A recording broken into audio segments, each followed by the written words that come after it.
Bonjour à tous. Le 9 juillet, le pontife. J'exhorte Évodie et j'exhorte Saint-Tiche à avoir une même pensée dans le Seigneur. Philippiens 4, verset 2. Il était une fois deux frères qui partageaient des fermes contiguës. Pendant plusieurs années, ils travaillaient ensemble, en s'entraidant.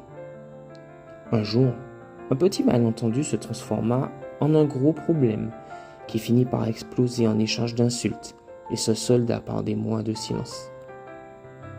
Après un certain temps, Pierre, le frère aîné, était devant sa ferme lorsqu'un camion s'y arrêta.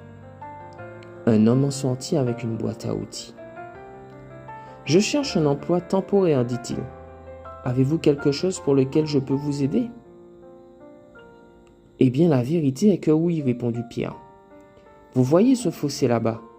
C'est la limite entre ma ferme et celle de mon frère. Il le maintient profond pour m'empêcher de traverser. Je veux que vous me construisiez une clôture très haute pour que je n'ai même pas besoin de voir la ferme de mon frère. » « Je comprends, répondit le charpentier. J'ai juste besoin d'une pelle et je commence tout de suite. »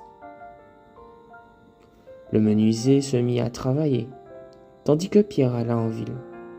À son retour, il fut étonné de constater qu'au lieu d'une clôture, le charpentier avait réalisé un pont.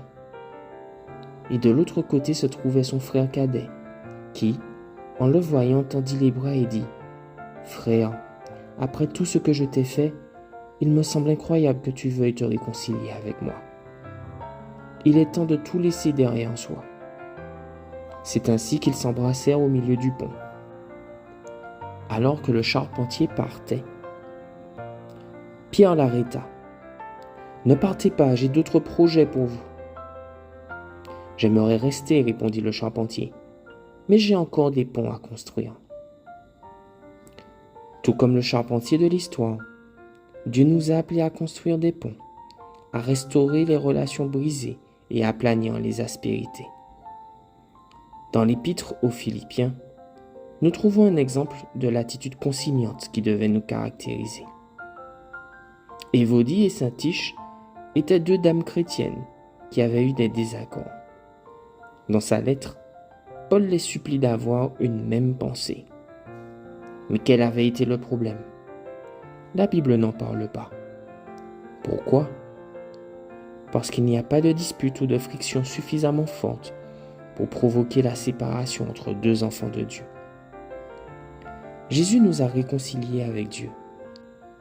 C'est maintenant notre tour de chercher la réconciliation entre nous.